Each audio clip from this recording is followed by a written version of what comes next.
first time we've had you on since the injury. You and I since my promotion. Yeah, yes, spoke a few times right after your injury, but you've been back for 3 games. I do want to go back to the injury itself. I think you have spoken with Grayson, if I'm not correct.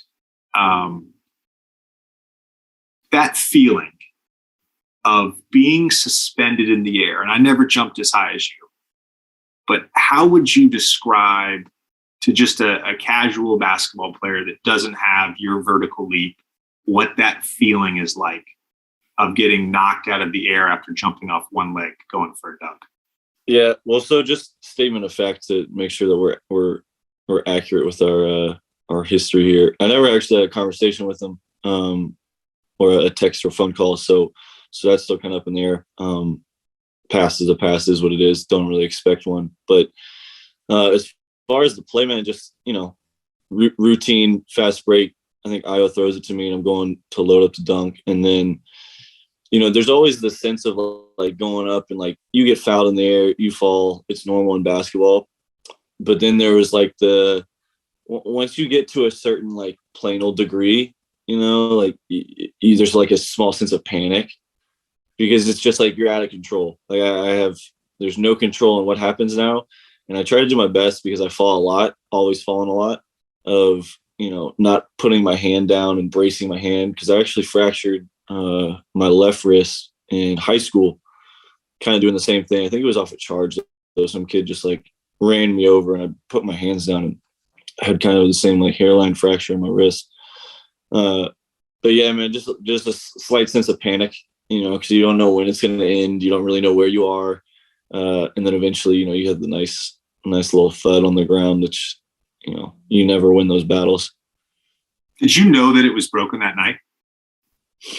No, I didn't. I actually talked about it in the press conference after the game where I thought I just sprained it. I've like I said, I've fallen a lot. I've hit my wrist a lot.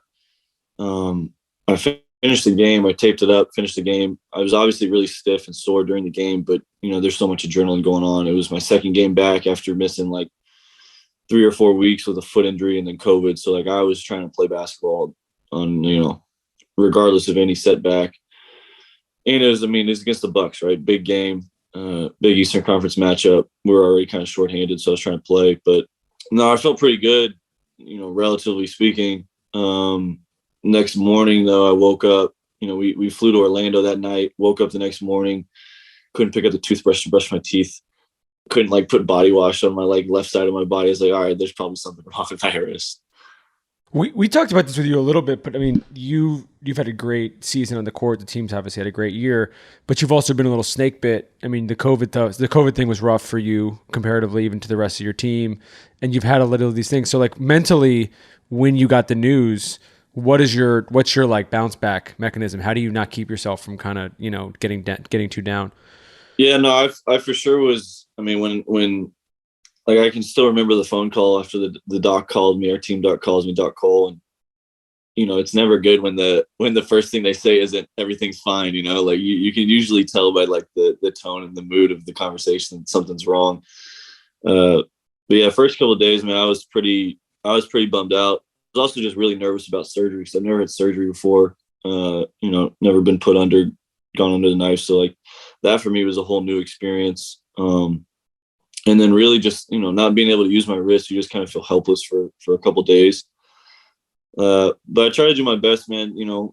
It's been the same thing for me my whole career in basketball. There's always been some type of adversity, whether, undrafted, playing the G League the whole year, don't get a single call up, have to go to summer league to prove it, two-way prove it. It's like, so for me, the motivation's always been intrinsic. So I think for me, it was just about, all right, like how am I going to kick rehab's ass? How am I going to come in every day, bust my ass to be ready to come back so that I can be back out there on the court for my team.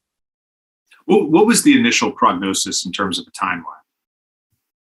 timeline? 6 day weeks. 6 day weeks was the first. So there's 2 different ways you can go about it, right? Normally if time's not an issue. So if I did this like in the summer, I would have had surgery, gone hard cast for 6 weeks, and then at the end of the 6 weeks, take another scan and then probably go to the splint and start moving it. But obviously, basketball season's not long enough for me to wait 6 whole weeks and then go, scan it again and then start rehab and moving it. So 6 to 8 weeks, once 6 weeks and the bone healed, I was going to be cleared to play, which is, exactly what happened. I was hard cast for like 3 days and then we went straight to a splint, which, I couldn't use it for the first 3 weeks, just doing anything on like daily activities. I couldn't use it without being painful. And then eventually, we're athletes. We tend to push the boundaries a little bit. You start pulling your socks on a little more aggressive, start tying your shoes, open the car door, stuff like that. And then the 6 weeks happened. When took the CT scan, it was healed, got cleared for full contact, and then played my first game about a week ago, little under a week ago. So right on the timeline. As you and I talked, and one of the reasons we talked was because I told you I'd broken my hand or wrist 7 times in my life, and 6 of those times was playing basketball. One time was acting like I was playing basketball. I was 8 years old, and I jumped off a ledge onto a tree branch like I was dunking, and I flipped around and landed on my wrist. Fun stuff. But I remember my last break in LA, my first year in LA, similar timeline, 6 to 8 weeks.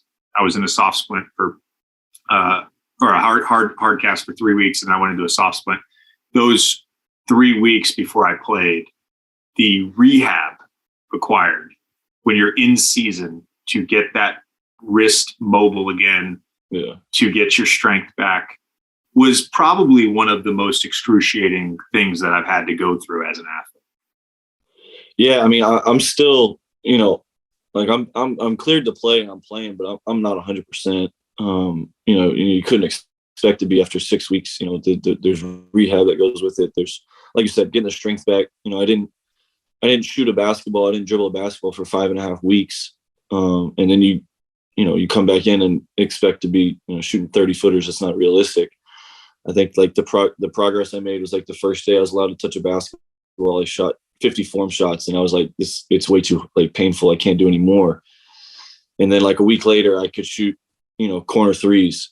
And then like 4 days after that, I was like, all right, now top of the wing shots. Like the process of it's really, like you said, it's just meticulous. There's a lot more that goes into it than people think of. You just sit for 6 weeks and now you're back to normal, right? There's a whole process of getting the mobility back, getting the strength back, and then being able to bear contact, bear weight on it.